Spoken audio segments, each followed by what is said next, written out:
A little bit of a surprise for some people that Kravtsov went so high, but boy, there is such high expectation. Well, I think when you look at it realistically going into the draft, he was probably worst case the 12th ranked player in the draft. So it's to be at 9, 10, 11, 12, he's right in the thing. And I think the thing is that may concern some people is when a Russian kid will come over.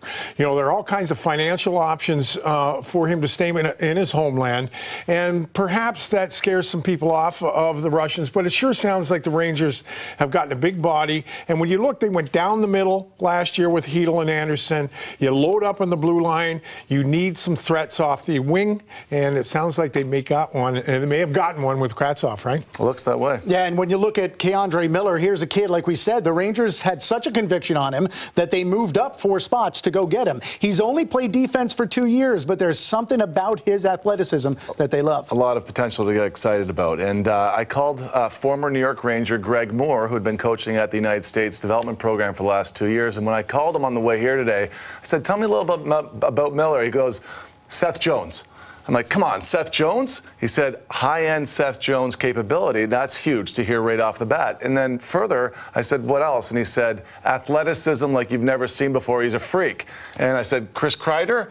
And he said, exactly like that. Wow. So he's got that kind of potential. Now, you hear about this draft, and there's 14 defensemen taken in the first round, which is an NHL record, and it's high-end talent this year. And a lot of people in hockey are comparing the D crop in the first round to the 2008 draft, where you see Doughty, Pietrangelo, Erik Karlsson, John Carlson. So the Rangers get 2 defensemen in the first round. Yeah. And you're like, how else are you going to get a #1 D-man nowadays? Right. And that's what the Rangers are up to. And the other guy they get is Nils Lundqvist, who was picked 28th, 5'11", so a little bit undersized. We know the name. What do we know about the game?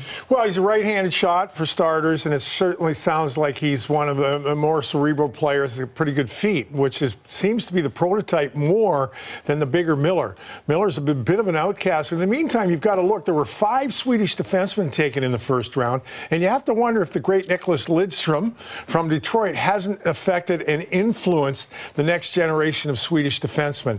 This guy is young. He looks young, but boy, it sounds like he's got a head to the game that's a little beyond his years.